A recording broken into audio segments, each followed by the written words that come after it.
Magandang araw sa lahat, welcome po ulit dito sa atin channel ang Biyahe y Komida. Maraming salamat sa lahat ng nag-subscribe, indeed. Punta tayo sa atin topic, July 21, 2025. Naalala ni Mike Hanopol ang kanyang hindi malilimutan na alaala kasama ang yumaong si Freddy Aguilar. Mike Hanopol on Freddy Aguilar, mabait yan, pero mag-iingat ka. Maituturing na kakontemporaryo o kapanabayan sa mundo ng musika ng rock icon na si Mike Hanopol ang pumanaw na legendary folk singer na si Freddy Aguilar. Sumakabilang buhay si Freddy dahil sa multiple organ failure sa edad na 72 noong May 27, 2025.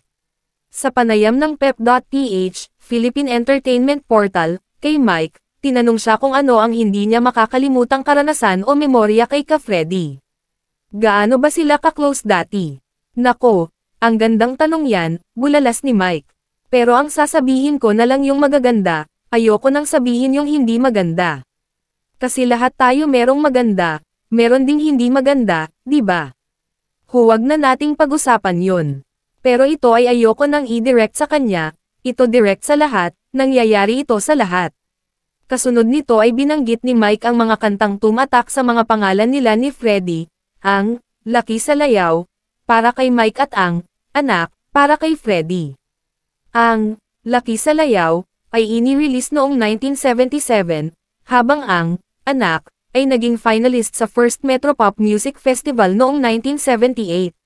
Saad ni Mike, unang-unang, ang anak ay galing sa magulang, di ba? Wala naman anak kung walang magulang, di ba? Ang pinakamagulang dito, yung Laki sa Layaw Jeff Rocks, na unang lumabas ang Laki sa Layaw, at saka sumunod ang anak, okay. Ang Jeff Rocks, di ba, sa madaling sabi, yang si Kaka, sumalangit nawa, okay yung taong yan, sobrang bait. Mabait yan, pero mag-iingat ka. At tumawa si Mike, yung kabaitan yan, may kabaligtaran yan. Binalikan ni Mike ang insidenteng tumatak sa kanya ng matanong tungkol sa hindi malilimutang karanasan kasama si Freddy. Saad ng 79-year-old singer, so, may nangyari sa amin. Yung nangyari na yan ay ayoko nang ikwento sa inyo dahil tungkol yan sa asawa niya, 16 years old, during that time, okay. Hindi pwedeng, mahal na mahal niya ito, grabe. Pangalawa na yan, Pero yung una, mahal niya rin yun. Pero itong pangalawa, mas sobra ang pagmamahal niya rito. Ang tinutukoy ni Mike na pangalawang asawa ni Freddy ay si Jovi Albano, na 16 years old lang nang pakasalan ng anak, singer noong 2013. Lahad ni Mike, yung nangyari, naiwan itong mahal niya sa buhay sa LA, Los Angeles, kasi nag-concert muna kami sa LA, pupunta kaming Vancouver. Naiwan yung babae, kasi merong mga kamag-anak. Ang nangyari, ayaw niyang, Freddy, tumugtog. Ayaw niyang lumabas sa audience hanggat hindi dumarating yung asawa. Hindi nakarating. Ayaw niyang lumabas. Sabi niya hindi siya lalabas. Iyon nga nangyari. Muntik na kaming maaresto dahil nakakontrata kami. Sa madaling sabi, napilitan din siya lumabas. Paglabas niya, paglabas namin, alam niyo kung ilan ang tao. 46,000. Puno. Marami pang tao sa labas, punong-puno talaga. Sising-sisi kami. Si Freddy nagsisi dahil 300 lang ang dala niyang CD, kulang na kulang. Ubus na, ang dami pang nakapila. Ang haba ng pila, 46,000. Ang laki ng venue, grabe.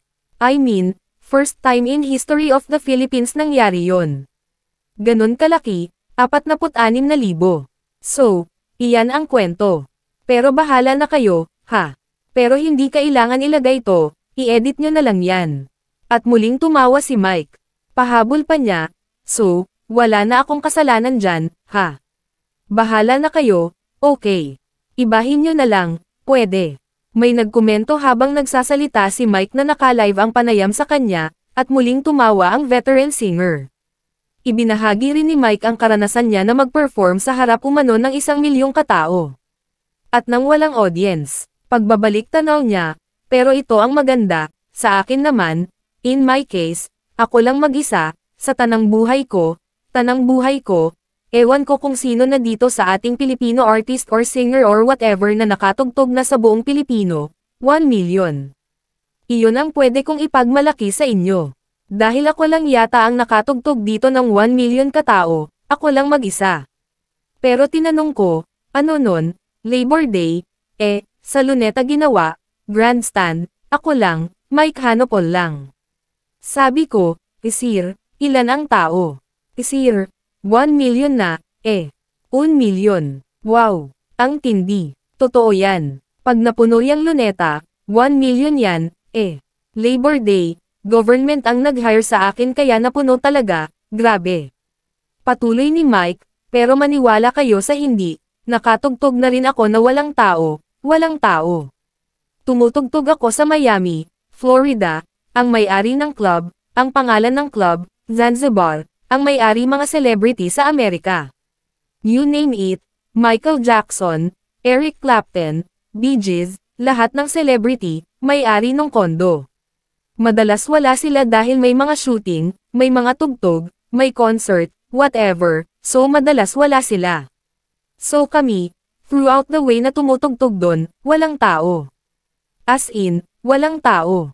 Oo, pwede akong tumugtog, isa lang. Pwede dalawa lang. Nakapanayam ng Pep at iba pang reporter si Mike sa MediaCon ng Jeff Rocks, The Musical noong June 17, 2025. Ang Jeff Rocks, The Musical ay mula sa The Hammock Production, Inc., ni Johnny Blue at tanghal ang una obra ni Franny Zamora. Si Franny rin ang direktor ng musical na pagbibidahan ng theater actor na si David Ezra, anak ng music icon na si Dulce. Mula sa panulat ni Nicolas Pichay, magtatampok ito ng 15 awitin ni Mike. Mapapanood ang Jeff Rocks, The Musical sa GSIS Theater, JW Jokno Boulevard, CCP Complex, Pasay City, Nobyembre 21 hanggang 23 at 27 hanggang 30, 2025. At yan ang ating latest Showbiz Chika update for today. Huwag kalimutan mag-subscribe, click the notification bell for more Showbiz Chika updates, like and share the video at suportahan po ang ating Facebook page. Maraming salamat sa lahat ng nag-subscribe indeed. Magandang buhay sa lahat, adios!